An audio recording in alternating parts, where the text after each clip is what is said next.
De Jésus-Christ. Amen.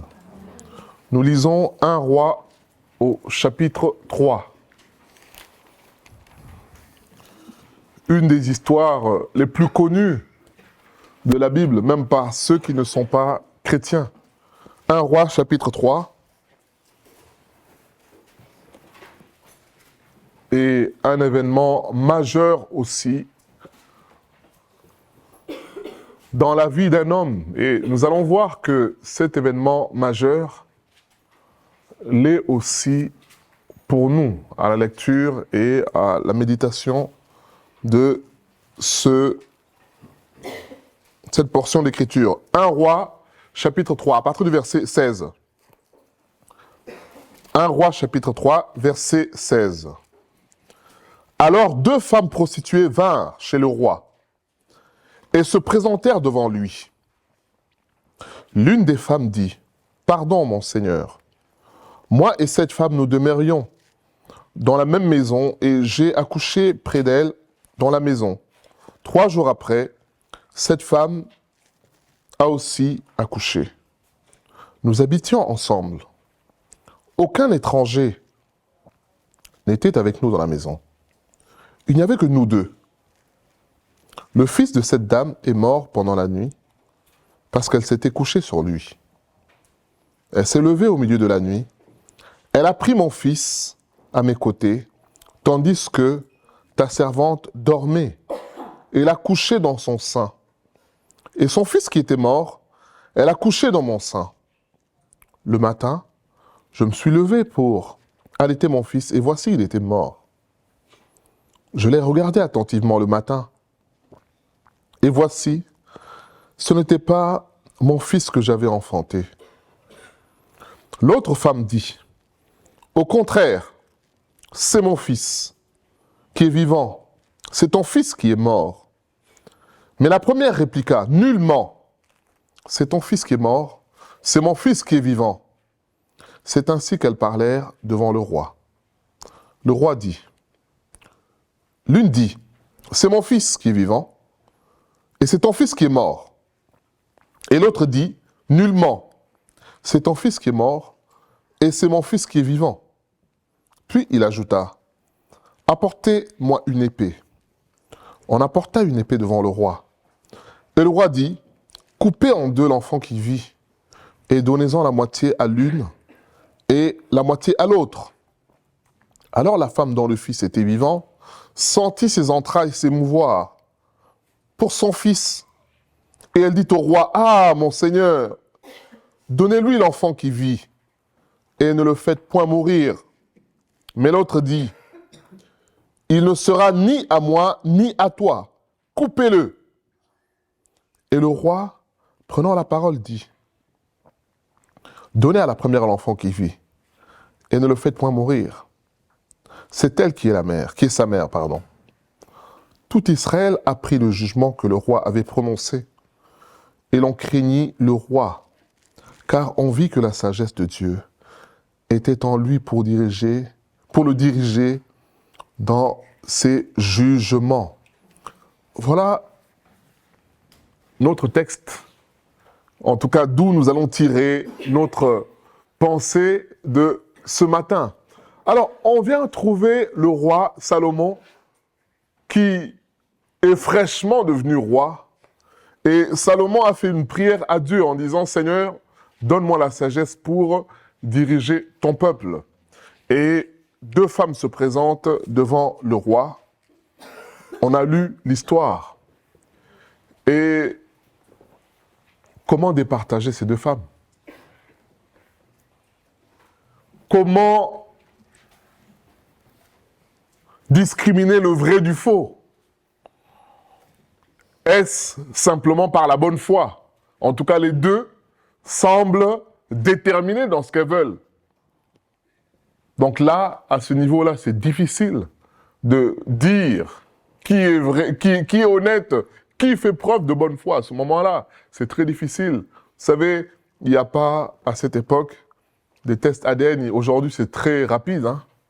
On dit, ne bouge pas, on prend un bout de salive ou on prend du sang, on va confondre tout ça et en quelques heures, ou en quelques jours, on peut départager. Mais là, ce n'était pas le cas.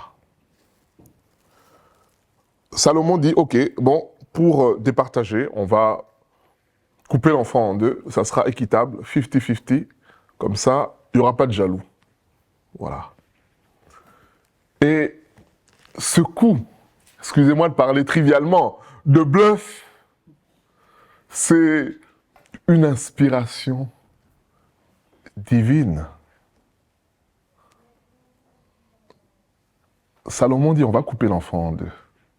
Et en disant ça, il observe la réaction des deux femmes.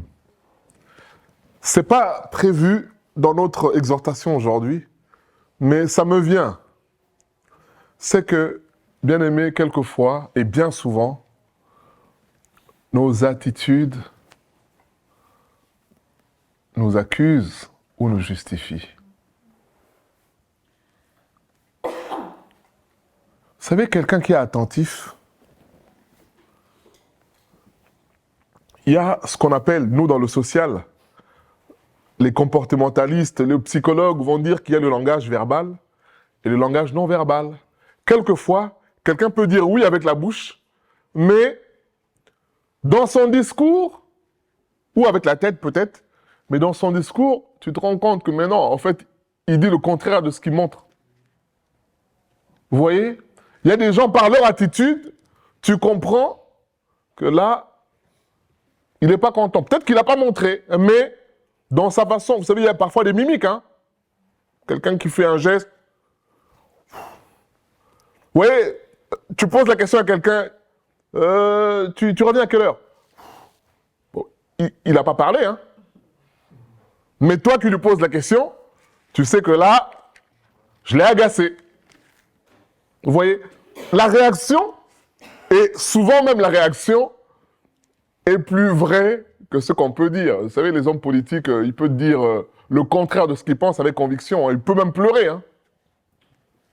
Mais il n'en pense pas moins du tout. Puisqu'il y a des caméras, il va avoir un discours. Quand on enlève les caméras, c'est un autre discours, hein. Alors là, sans scrupule, hein, sans problème. Alors Salomon, revenons à notre texte. Salomon utilise un principe. Je pense qu'il s'est posé la question. Entre les deux femmes-là, il y en a une qui dit vrai. Il y en a une qui ment. De toutes les façons, il n'y a pas plusieurs alternatives. Elles ont décrit la situation. On était deux, il n'y avait pas d'étrangères. Donc c'est soit l'une ou l'autre. Alors Salomon utilise quoi? Le principe de la vie ou de la mort. Il utilise un principe, c'est lequel? Qui veut construire et qui veut détruire. En fait, entre les deux femmes, il y en a une qui a une attitude de construction et il y en a une autre qui a une attitude de destruction. Il dit, ok, on va couper l'enfant en deux. On nous dit, la vraie maman, sans ses entrailles, s'émouvoir, bouger. Elle dit non. Si on doit arriver jusqu'à ce point-là, gardez l'enfant en vie. Donnez à la maman qui réclame. Donc, Salomon a déjà un point. Il donne la parole à l'autre, qui dit, ah oui, oui, oui, l'enfant ne sera ni à moi, ni à toi. On coupe comme ça. Mais Salomon dit non. Comment toi, une maman qui a porté vie, il y a des mamans parmi nous ici. Vous savez, l'attachement d'une maman pour son enfant, c'est quelque chose qui n'est pas mesurable par le simple raisonnement humain. C'est quelque chose qui transcende. Et Salomon utilise cette corde-là pour dire non. Une vraie maman, normalement, elle ne va pas accepter qu'on tue l'enfant pour qu'elle ait raison. C'est pas possible.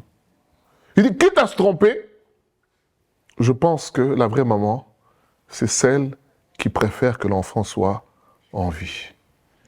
Notre thème aujourd'hui, c'est construire ou détruire. C'est un des enseignements que ce texte nous propose. Est-ce que tu veux construire ou est-ce que tu veux détruire? On commence par la destruction. Bien aimé, vous savez, détruire, c'est très facile. C'est très simple. Détruire ne demande pas d'effort. Vous voyez cette femme-là? Elle dit, ah oui, oui, on n'a qu'à couper. Comme ça, tout le monde est perdant. Mais on ne parle pas d'une part de gâteau, là. On ne parle pas d'une banane qu'on peut couper en 2 ou en 4. On parle d'une vie. Détruire est très simple. Vous savez, j'écoutais une personne qui disait, et c'est ça qui a inspiré notre exhortation ce matin, qui disait, mais vous n'avez pas remarqué que les mauvaises herbes, quand elles poussent, il n'y a pas besoin d'effort. Hein. Pour ceux qui ont des maisons ou qui ont déjà vu le long de la route, il suffit que celui qui a une maison, il s'absente de chez lui pendant 1 an, 2 ans. Je peux vous dire, quand il revient, l'herbe arrive là. Hein. Il n'y a pas d'effort. Hein. Il suffit qu'il pleuve tous les jours. Les mauvaises herbes, ça pousse n'importe où. Mais regardez maintenant à contrario, quand il faut entretenir une maison, ça demande de l'effort. Il faut parfois se mettre à 4 pattes, il faut se mettre à genoux, parfois à la main, pour arracher, pour tailler, pour que ça soit beau. Et la personne disait, cette observation-là nous montre que, naturellement, le monde est mauvais. Ce qui est du monde tend toujours vers ce qui est mal. Et le bien ne vient pas tout seul. Il faut un effort pour le produire. Vous savez, moi, je suis parfois fasciné de voir des beaux jardins. Au travail, on a des gens, on a un service espace vert. Mais ce qu'ils peuvent faire, mais qu'est-ce que c'est magnifique! Ils jouent avec les couleurs. Des roses roses, des roses jaunes, des roses vertes. Et les choses sont tellement taillées, vous vous dites, mais waouh! Bien aimé, c'est du travail. Pour produire ce résultat-là, c'est du travail. Il faut arroser. Il faut tailler. Il faut émonder. Il faut vérifier que le niveau est droit. Mais détruire, il suffit de laisser ça. Ça pousse, ça pousse, ça pousse, ça pousse, et puis il n'y a pas de problème, bien aimé. Détruire, c'est simple.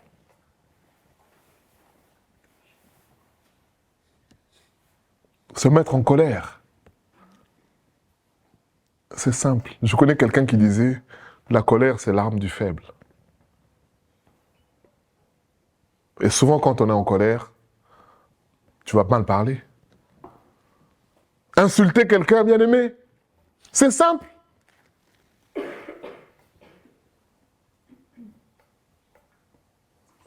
Ça ne demande pas d'effort.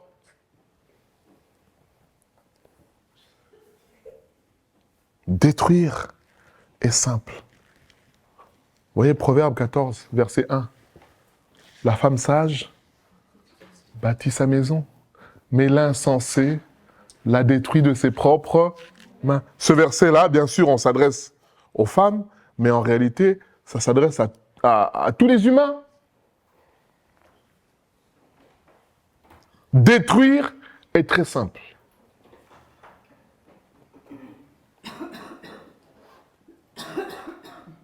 Et beaucoup dans la colère ont pris des décisions, ont pris des orientations qu'ils ont regrettées après. C'est ça, bien-aimé. C'est ici que j'ai raconté l'histoire de ce monsieur parisien, ingénieur, belle vie. Un jour, dans le périph' parisien, qui n'a pas supporté qu'un monsieur en scooter touche le rétroviseur de sa voiture. Il a accéléré, pour certainement échanger des paroles avec lui. Pour lui dire, mais pour que tu te prends, toi, tu me connais? Mais en accélérant, Range Rover évoque, vous savez, tu appuies juste un peu, tu passes de 0 à 100 km/h. Il a accéléré, il a cogné le scooter, le monsieur est passé par-dessus, tombé, mort.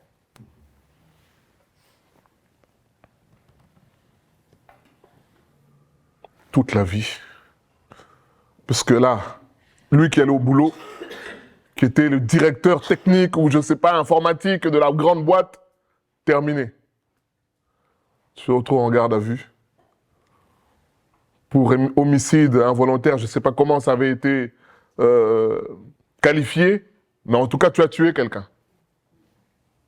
Même s'ils disent sans intention de la... encore, sans intention de la donner, ça dépend.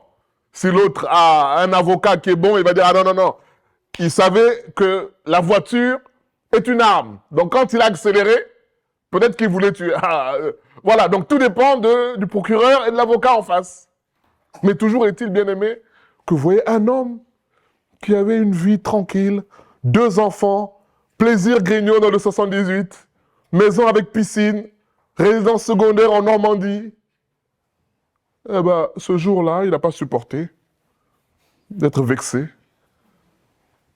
Et vous savez, quand j'ai regardé l'émission où ce monsieur racontait sa vie, il disait, j'ai tout perdu, je me suis retrouvé en prison, ma femme m'a quitté avec les enfants. Et là, au moment où il parlait sur France 2, il faisait des va-et-vient, hôpital psychiatrique, appartement thérapeutique, donc la belle maison, tout vendu. Tout. Bien aimé, vous voyez, il a suffi de quoi? De peut-être 30 secondes. Hein? 30 secondes de colère. Et vous savez, quand c'est comme ça, le diable dit, attends, tu vas pas te laisser faire. Oh, réveille-toi là. Comment il passe comme ça? Bien aimé, vous voyez. Mais la Bible nous dit quoi dans Jean 10:10? Que le diable vient pour, lecteur de la Bible, égorger. Oui, mais le deuxième, j'ai pas entendu. Oui, et détruire. C'est son objectif, c'est détruire. C'est ça son objectif. Quand je dis objectif, c'est la finalité. Il passe par différents moyens, mais la finalité, c'est détruire. Détruire en face, mais en même temps, te détruire aussi toi. Puisque ton acte aura des conséquences sur l'autre, mais ça aura aussi des conséquences sur toi. Donc lui, il joue, il fait un strike pour ceux qui ont fait un peu de billard, il envoie une boule, allez, il renverse tous les plots. Voilà. C'est ça, bien-aimé. Oui, détruire, c'est très simple. Donc cette femme dit au roi, ah oui, oui, oui, on n'a qu'à couper. Salomon dit, mais non, mais c'est pas possible.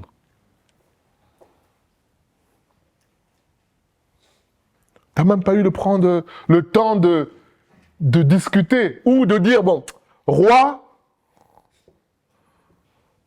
on va attendre un peu. Je vais me concerter avec, bon, on ne parle pas de Marie ici, avec mes amis pour savoir ce qu'on peut faire. Bah, attendez, couper l'enfant en deux, c'est c'est quand même une décision qui ne se prend pas à la légère. Alors, on ne nous dit pas, hein, on dit tout de suite que la première maman dit non. Laissez l'enfant, donnez-lui l'enfant. Et la deuxième dit oui, c'est bien. Comme ça, tout le monde est perdant. C'est ça, bien-aimé. Notre question aujourd'hui, c'est, dans notre vie, est-ce que nous voulons construire ou est-ce que nous voulons détruire? C'est ça notre exhortation aujourd'hui. Dans notre foyer, est-ce que nous voulons construire ou est-ce que nous voulons détruire? Dans notre voisinage, avec nos voisins, parfois ils ne sont pas faciles. Mais la question c'est, veux-tu détruire ou construire? Détruire, c'est, comme j'ai dit, c'est simple, c'est facile. Oh, t'es mange toi aussi.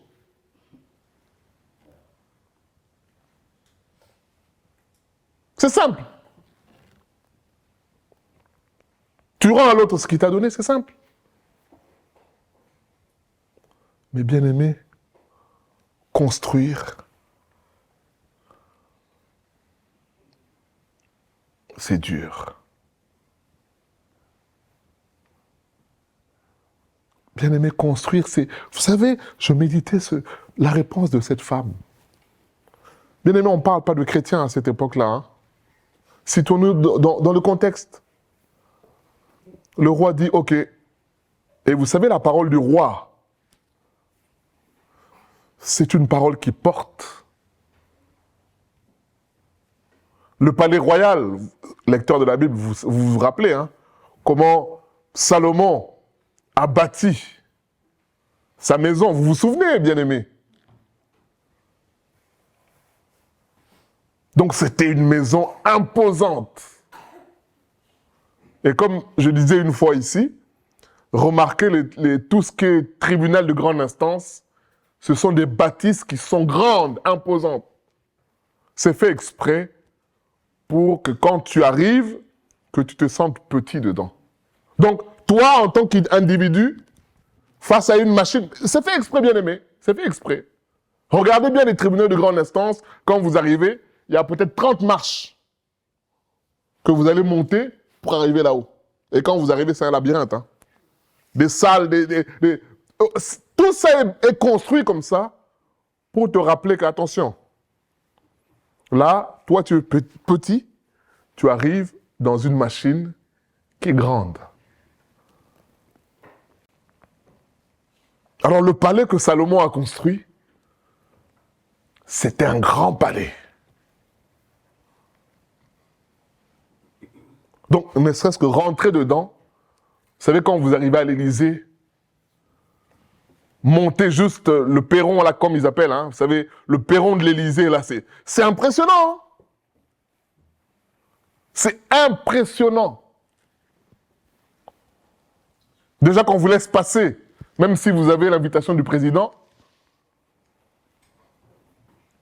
on va vous poser des questions, on va... Ah, vous êtes invité, ok. Même s'ils savent que vous êtes invité, hein. Parfois, ils vont faire comme si vous n'étiez pas attendu. Quand vous arrivez, vous allez là. Monsieur le protocole, vous allez là. Peut-être 15 endroits jusqu'à ce qu'on vous mette dans le salon. On dit, bon, vous attendez là, on va venir vous chercher. En fait, tout ça est fait pour te rappeler, attention, là, tu as affaire au chef de l'État. Ce n'est pas le buraliste du coin. C'est du sérieux. Vous pensez que le ministre, quand il veut rencontrer le président, il dit, bon, tiens, je vais à l'Élysée. Non, non, non, non. Ça ne se passe pas comme ça. Hein. Déjà, il ne va pas à l'Élysée si le président ne l'a pas invité. Hein. Enfin, invité. Convoqué, on va dire. Et je peux vous dire que quand tu reçois une note, un mail en disant, le président veut vous rencontrer, je peux te dire que tu ne dors pas la nuit. Hein. Tu ne dors pas la nuit.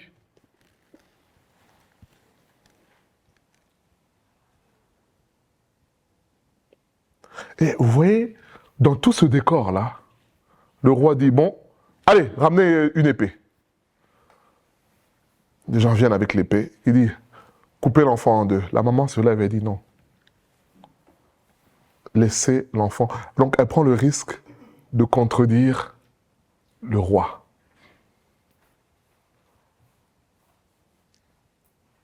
Mais ce qui nous intéresse ici, c'est que, vous voyez le choix qu'elle fait, de dire, non, je préfère que l'enfant soit en vie, quitte à aller avec l'autre dame.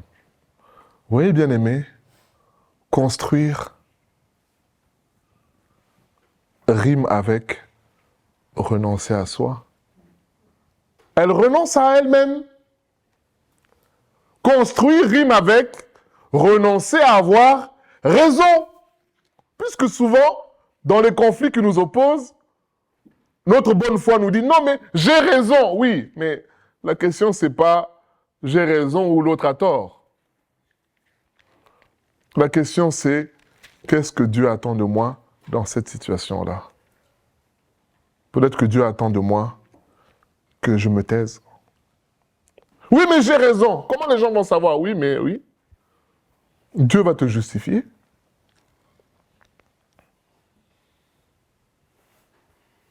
Vous savez, quelquefois, tu as affaire, on le voit parfois avec certains collègues, hein. Comme quelqu'un disait, ceux qui parlent beaucoup, c'est ceux qui en font le moins. Mais je peux vous dire que ceux qui parlent beaucoup, là, ils sont doués pour parler beaucoup, hein. Ils sont très doués, hein. Moi, j'avais un collègue, vous gérez une situation, là, il prend le téléphone, il s'éloigne. Et là, vous savez que là, il appelle directement la chef. Bon, j'étais avec Jean-Luc, on a géré, on avait la situation. Bon, moi, j'ai géré, hein. Moi, j'ai dit à Jean-Luc, on fait ci. En fait, c'est lui qui a tout fait. Mais vous savez, dans la vie, les gens ne sont pas dupes, hein. Une fois, deux fois, trois fois. Un jour, la personne va apprendre que, ah non, non, mais la situation là, c'est elle qui avait géré. Ah, d'accord. Puisque Dieu ne dort pas. Bien aimé, tout ce que je dis là, j'invente pas, hein. Vous vous rappelez de l'histoire de Mardochée, hein? Un jour, le roi s'est rappelé, il s'est dit, oh tiens, qu'est-ce qu'il est devenu cet homme-là qui m'a sauvé la vie une fois? Pourtant, il y avait un complot, hein, d'Aman.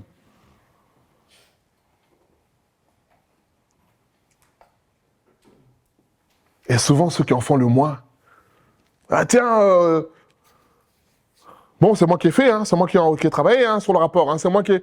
Et parfois, tu as envie de dire, mais bien aimé, la victoire est d'autant plus belle quand c'est Dieu qui te justifie. Tu n'as pas à dire, non, c'est moi qui... Non, tu laisses. Que les autres viennent dire, non, bah non, c'est pas vrai ce que tu dis. C'est un tel qui a fait. Ça a un bon goût. Vous savez, là tu es là, tu fais des chutes dans ton cœur. Tu dis, Amen. Mais c'est à ce moment-là qu'on dit merci Seigneur. Oh. Apprenons à dire merci Seigneur aussi quand l'autre... Ah non, non, c'est moi qui ai tout fait. Ah, gloire à Dieu. Mais les gens ne sont pas dupes. Le chef, il est comme un père, hein. Il connaît ses agents. Je vous dis la vérité, bien aimé. Moi, là où je suis, quand mes agents m'envoient des écrits, des bulletins pas à corriger, je sais que lui, il écrit comme ça. Là, c'est pas lui qui a écrit ça. Parce que d'habitude, quand il écrit, c'est construit. Surtout aujourd'hui avec l'IA. Ah, les gens copie-collent, il envoie. Parfois même, l'IA, vous savez, l'IA met des commentaires, hein. Tu as oublié d'enlever le commentaire de l'IA.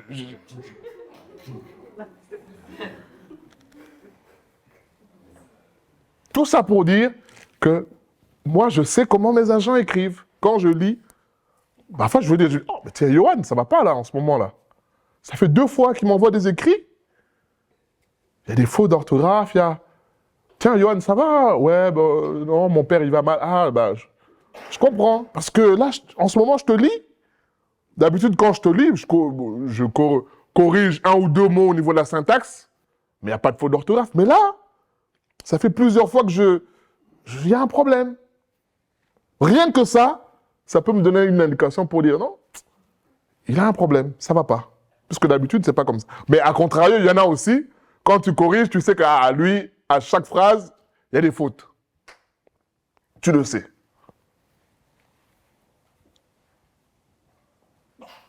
C'est ça, bien-aimé. Et revenons à ce qu'on disait, c'est que construire bien-aimé, ça demande. Vous voyez, cette femme était prête à perdre. Puisque c'est qu'elle dit au roi, là, elle le dit parce que c'est son cœur qui parle. Mais elle prenait aussi le risque que le roi dise, ok, bon, comme elle est d'accord, allez, donnez l'enfant à... C'était le risque, hein. C'est vrai ou c'est pas vrai? C'était un risque. Qui tout double? Le roi aurait pu dire, bon, ok, comme on a trouvé un compromis, madame, prenez l'enfant. Là, tu as des conseils qui vont dire, toi aussi, tu parles beaucoup. Tu aurais dû te taire, là, regarde, maintenant tu as perdu. Tu aurais dû ne rien dire.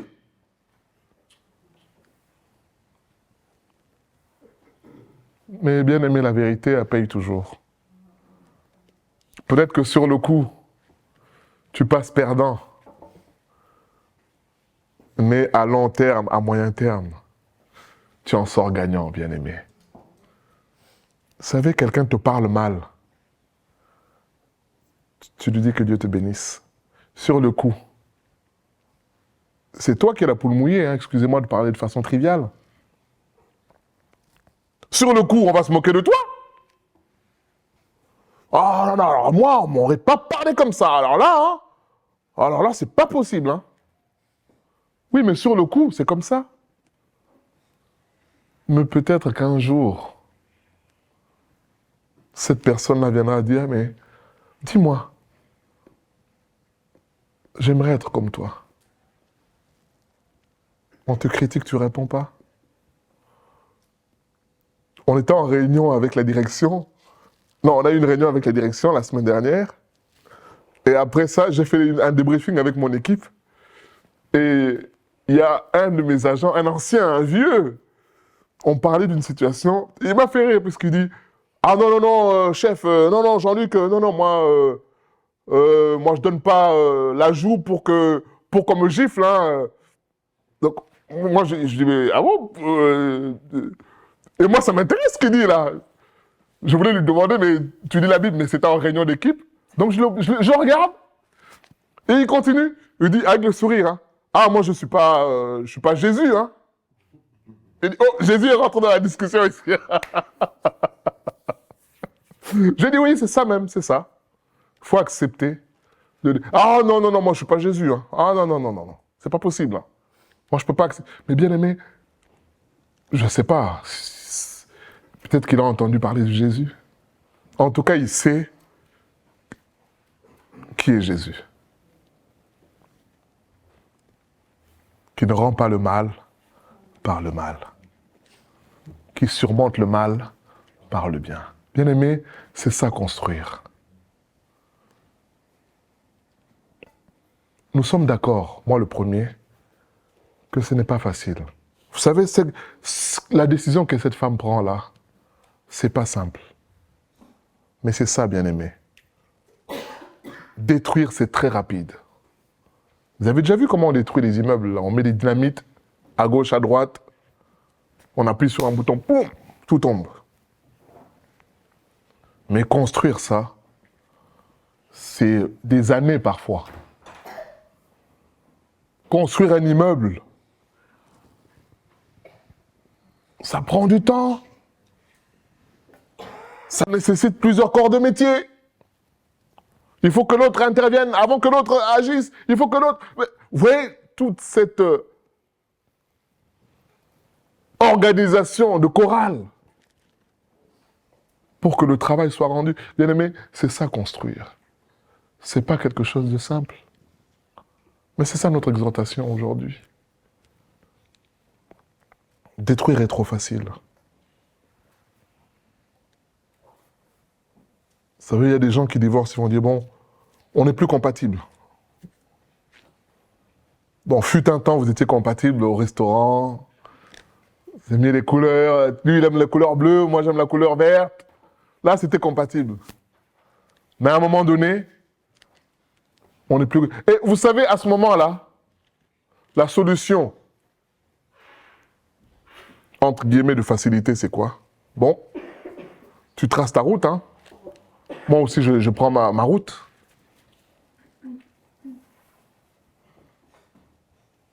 C'est ça, bien-aimé, détruire? C'est très simple, hein. Bien-aimé, je ne suis pas en train de dire qu'il n'y a pas de raisons qui peuvent justifier cela. Non, il y a toutes les raisons du monde. Ce que nous sommes en train de dire aujourd'hui, c'est que détruire, c'est beaucoup plus simple.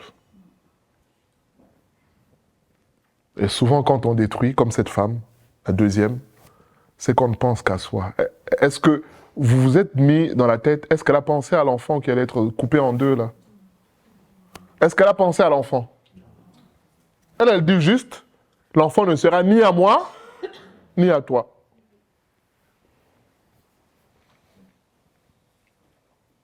Est-ce qu'elle a pensé au cri que l'enfant allait pousser quand on va... Est-ce qu'elle a pensé à ça? Non, c'est pas son problème. Mais bien aimé, vous voyez, c'est ce qui arrive souvent quand on détruit.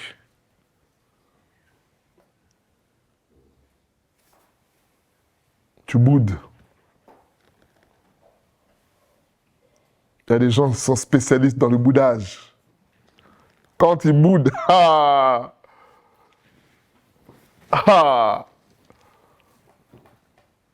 même Emmanuel Macron ne peut rien faire. Hein. Mais vous savez quand c'est comme ça, le diable vient te souffleter. Vous voyez comme l'apôtre Paul dit, hein, le diable pour me souffleter à l'oreille. Te laisse pas faire. La dernière fois, c'est toi qui as fait le premier pas. Là, rien.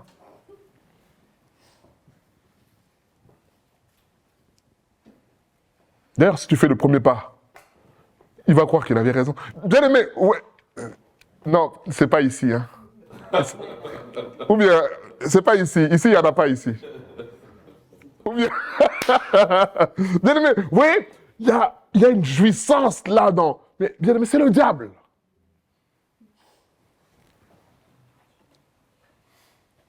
Dans ton cœur, il y a un combat. Vous savez, bien aimé, construire, venir t'asseoir pour dire on peut parler, bon, pardonne-moi. Ça pèse, hein. C'est lourd. Quand je dis pardonne-moi, c'est pas bon, tu as vu ce qui s'est passé, toi aussi tu as commencé, c'est que... Non. Il n'y a pas de toi aussi. Non. Tu viens juste, tu t'assois, tu dis mon comportement n'a pas été bon, je te demande pardon. Et si tu veux bien, pardonne-moi. Bien aimé, ça c'est construire et ça pèse. Parce que là, le diable te met sur la table. Alors, il dit, regarde tout ce que tu as vécu. Tu trouves ça normal? Mais bien aimé, le Fils de Dieu, qu'est-ce qu'il a vécu à la croix? Et qu'est-ce qu'il a dit? Père, pardonne-leur car ils ne savent pas. C'est ça construire, bien aimé. Non seulement il dit pardonne-leur, mais il dit ils ne savent pas ce qu'ils font. C'est-à-dire que tu trouves une circonstance atténuante vis-à-vis du comportement de l'autre, pour l'aimer. En disant, s'il m'a mal parlé, c'est parce que il doit avoir des problèmes. Il n'est pas bien. Alors je lui en tiens par rigueur. S'il m'a humilié devant tout le monde,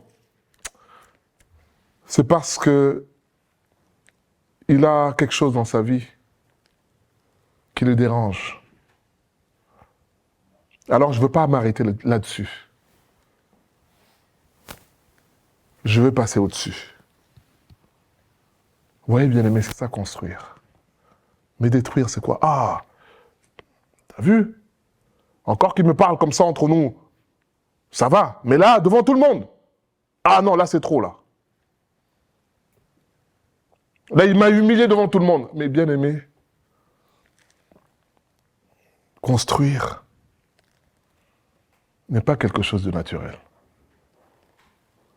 Ça demande, comme j'ai dit, vous savez, l'entretien du jardin, ça demande, là, c'est la saison où il faut commencer à couper les branches, il faut commencer pour attendre le printemps qui va arriver. Bien aimé, mais c'est pas... Vous savez, il pleut beaucoup, hein, peut-être en Normandie, ici, en région parisienne, je ne sais pas. Mais il pleut beaucoup.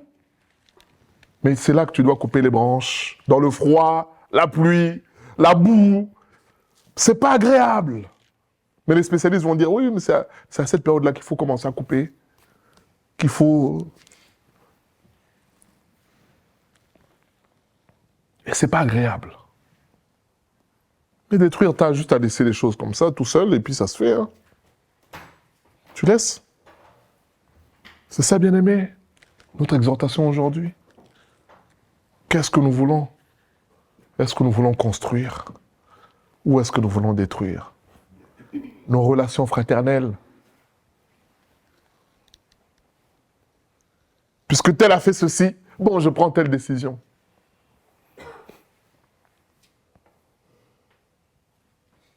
La question, c'est la décision que tu prends là. Est-ce qu'elle construit ou elle détruit? Oui, mais je suis en colère. Oui, d'accord. Mais la Bible nous dit, si tu te mets en colère, ne pêche pas. En quelque sorte, n'agis pas ou ne décide pas sous la colère. Puisque sinon, tu te prends dans ton propre piège. Vous savez, il y a des gens, il a dit quelque chose sous la colère, mais vous savez, la colère, c'est une drogue. Hein. Quand tu es en colère, parfois, tu sors des choses, peut-être même qu'il y avait dans ton cœur. Mais le problème, c'est que le problème de la colère, c'est qu'elle n'est pas éternelle. Au bout de quelques heures, elle passe. C'est comme le fait d'être ivre. Hein. Ça ne dure pas toute la vie. Hein. Et à un moment, tu seras lucide. C'est là maintenant que tu vas dire, hey, qu'est-ce que j'ai dit? Et maintenant, revenir en arrière pour dire, bon, pardonne-moi pour ce que j'ai dit, mais vous savez, comme on dit en français, quelquefois le mal est fait. Hein. Quelquefois, la parole que tu as sortie, il va falloir du temps chez l'autre. Parce que lui, il va se dire, ah non, si tu m'as dit ça, c'est que tu le penses. Vous voyez, bien-aimé? Détruire, c'est très simple. Et ça a des conséquences graves. Mais construire nécessite la mort à nous-mêmes. Construire nécessite, parfois, de renoncer à notre droit. Construire nécessite de s'oublier soi. Comme cette femme, dire au roi, non, faites comme si je n'étais plus là. Donnez l'enfant. Peut-être que je ne le verrai plus. Mais qu'il aille et qu'il soit en vie. C'est une prise de risque, bien-aimé. C'est ça, bien-aimé, construire. Ça nécessite un effort. Vous savez, on n'est pas obligé de répondre à toutes les questions. On n'est pas obligé de réagir à toutes les provocations, bien-aimés. Il y a des gens au quart de tour. Mais vous savez, le pire, c'est que les gens qui t'entourent te connaissent. Ils savent que lui, si tu mets une pièce dans la machine, à tous les coups, elle va tourner. Ils savent. Et les gens qui nous connaissent, parfois le mari ou la femme, il sait aussi à quel niveau il doit appuyer et il peut doser. Quand il appuie, là, il dose. Il sait que là, je vais l'énerver, mais pas trop. Mais je vais piquer un peu. Souvent, les gens qui sont avec nous connaissent.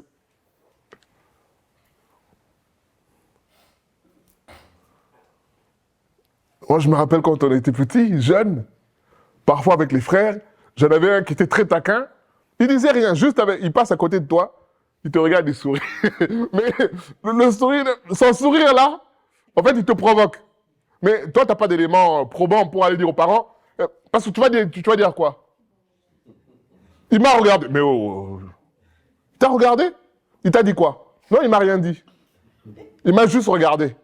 Mais vous savez, entre nous, on sait que lui, il sait ce qu'il a fait. Il n'a pas juste regardé. Mais toi, tu vas dire à un tiers, bon, il m'a regardé. Oui, il m'a dit, mais t'as regardé, mais tu as... Allez, allez, quitte. Et là, quand on te chasse encore, là, il te regarde. Ça enfonce encore le clou. Mais tu n'as pas d'élément pour dire, mais regarde, mais non. Il n'a rien dit. Mais lui, il sait qu'il t'a eu. Bien aimé, on n'est pas obligé. Vous savez, Jésus, quand on vient le voir, pour le piéger à plusieurs reprises, mais Jésus n'est pas tombé dans le piège à chaque fois. Vous vous rappelez dans Jean 8, hein, où on vient le voir par rapport à cette femme adultère, mais Jésus est tranquille. Il dit, mais maître, mais on te parle, écoute, réponds. Mais on n'est pas obligé. On n'est pas obligé de répondre. Ou alors on n'est pas obligé de répondre tel que l'autre veut que je réponde. Parfois quelqu'un te pousse à avoir un comportement, mais tu n'es pas obligé d'aller dans ce que lui te... Non, tu peux faire autrement. Voilà. Et là, quand ils viennent pour dire à Jésus de dire il faut la lapider. Mais non, je ne suis pas obligé. Il y a une autre porte de sortie.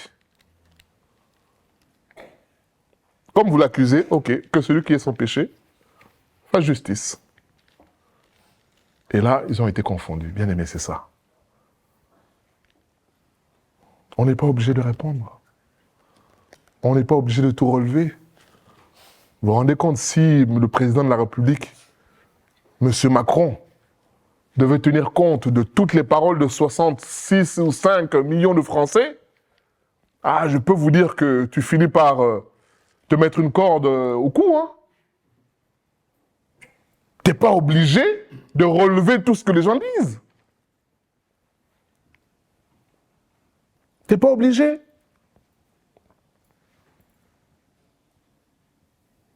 J'ai vu le roi d'Angleterre. Oh, c'est bizarre à dire, le roi d'Angleterre. Passer comme ça, les gens l'interpellent pour lui dire « Ouais, ton frère, dans l'affaire Epstein !» Mais vous savez, toi tu es roi. Déjà l'affaire, elle fait honte.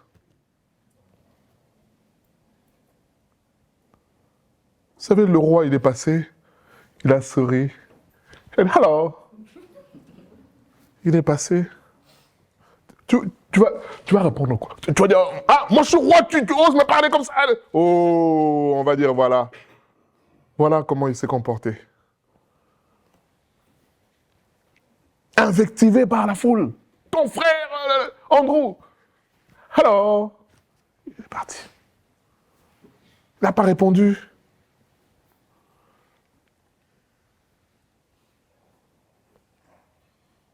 Or, nous, on te cherche à gauche, tu réponds. À droite, tu réponds.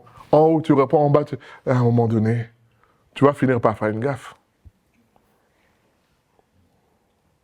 Et toi qui étais la victime à la base, tu te retrouves accusé. Pourtant, tu étais la victime. Bien-aimé, la question aujourd'hui, c'est qu'est-ce que nous voulons? Est-ce que nous voulons construire ou nous voulons détruire? Je résume en disant, détruire, c'est comme les mauvaises herbes. Ça ne demande pas d'effort. C'est simple. Il suffit de laisser les choses et ça va se faire. Il suffit de laisser ta maison... Ne fais pas le ménage pendant 1 mois. La vaisselle, tout ça, tu entasses tout. Cadeau, allez.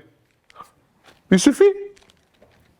Reviens après 1 mois, tu vas voir. Il y aura la moisissure dans les assiettes, il y aura du moisi. Dans les plats.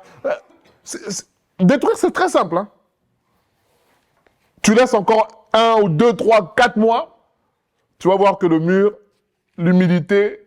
Vous savez, une maison qui est habitée, il y a une différence avec une maison qui n'est pas habitée. La chaleur humaine fait que ça produit... Il y a quelque chose. On sait qu'il y a la vie. Un endroit qui est inhabité pendant 1 an, ah, vous venez, vous allez même sentir l'odeur de l'humidité dedans. Détruire, il suffit de rien faire. Ça se détruit tout seul. Ta voiture, même si c'est la dernière Tesla, tu ne l'utilises pas pendant 10 ans, bah, reviens, démarre, tu vas voir. Hein. Donc, ne pas l'utiliser. La voiture, oh, il y a des gens qui se regardent, ils se reconnaissent ou pas. Voilà. Donc, ne pas utiliser la voiture, ça s'use aussi. Bon, bizarrement, l'utiliser beaucoup aussi, ça s'use. Mais au moins, quand tu l'utilises, il y a quelque chose qui fait que, surtout dans le froid aujourd'hui qu'on a, 1 semaine, 2 semaines, tu reviens, la batterie est à plat. Hein. Donc le fait d'utiliser quelque chose, ça le maintient aussi. Et détruire, il suffit que tu laisses là. Et ça dépend du quartier où tu es. Hein. Il y a des policiers municipaux. Quand je dis policiers municipaux, ce n'est pas des vrais. Hein. C'est les jeunes de quartier, ils guettent. Hein.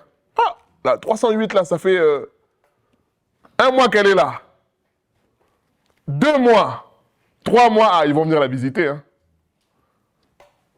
Ils vont enlever proprement tout l'intérieur, le volant. Ils vont tout prendre. Ils vont partir avec. Hein. Puisque c'est une voiture abandonnée. Mais quand ils savent que, ah non, la voiture, non, c'est la maman qui habite là-bas, au 5e, là. Faut pas toucher. Ah. Mais quand ils voient que c'est pas utilisé, ah, ils vont venir la visiter. C'est ça, bien aimé. Détruire, il suffit de laisser les choses. Par contre, construire, ça demande un effort. Ça demande un engagement personnel. Ça demande de renoncer à soi. Ça demande de faire un choix. De dire, bon, ça, j'en tiens pas compte. Ça, j'en tiens pas compte. Ça, j'en tiens pas compte. Et on avance, bien-aimé. Bien-aimé, c'est ça. Vous savez, Ecclésiaste 7 dit, ne tiens pas compte de toutes les paroles qui sont dites, de peur que tu n'entendes ton serviteur te maudire. Ça veut dire quoi? Ecclésiaste nous dit quoi? Il nous dit, si on se met à prendre à cœur toutes les paroles que les gens disent, ah, bien-aimé, on va être malheureux. Hein. On va être en colère tous les jours. Puisque tu ne sais pas, tel frère ou telle sœur, ou ton frère dans la chair, il a appelé un tel pour se plaindre de toi, tel. Tu ne sais pas.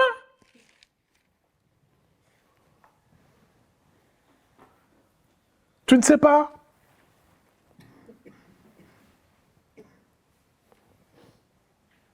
Le voisin, tu ne sais pas ce qu'il dit de toi. Quand tu passes, il dit, ah, voilà. Regarde, le chrétien, il est là. Jésus. Donc, si tu dois prendre à cœur toutes les paroles, mais tu vas être malheureux. Regardez Jésus, qu'est-ce qu'on disait? Ah, il est allé chez Zachée. Oh, c'est un mangeur. Il aime trop manger, lui. Il aime trop boire. Mais bien-aimé, Jésus ne s'est pas arrêté sur ces paroles-là. C'est ce qu'Ecclésiaste 7 nous dit. Ne tiens pas compte de toutes les paroles qui sont dites sur toi. Puisque sinon, ça va t'amener à avoir des espions pour dire, mais qu'est-ce qu'ils ont dit là-bas? Qu'est-ce qu'ils ont dit? Mais bien aimé, tu n'as pas fini. Hein? Sinon, il n'y aurait pas de coup d'État. Hein? Puisque je peux vous dire, les présidents, ils ont des services de renseignement.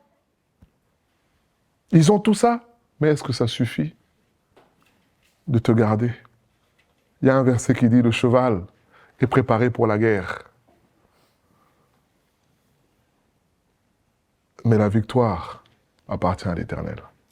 Tu as beau avoir un cheval, mais dans ton palais royal, tu peux avoir une crise cardiaque. Hein. Même si tu as les commandos les plus entraînés, mais dans ta chambre, tu peux avoir une crise. Qu'est-ce que la Kalachnikov va faire?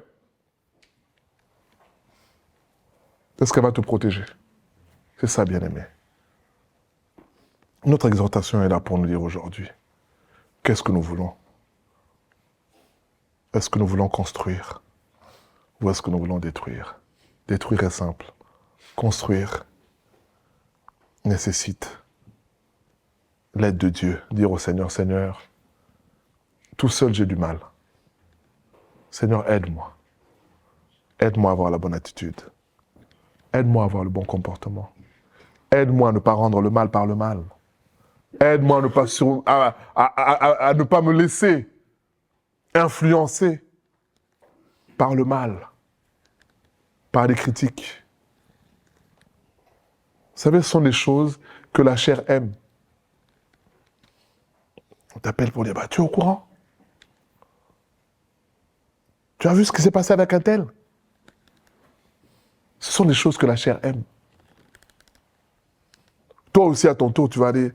Tu es au courant, c'est comme si tu as l'exclusivité. La chair aime ça. Mais celui qui veut construire, quand l'information lui parvient, il se dit, mais moi, à cette place-là, si c'était moi, si c'était de moi qu'on parlait comme ça, est-ce que ça me réjouirait? Comment j'aurais fait les choses? J'aurais peut-être appelé la personne pour dire, tiens, voilà, il m'a été rapporté ceci, je t'appelle pour vérifier qu'est-ce qu'il en est.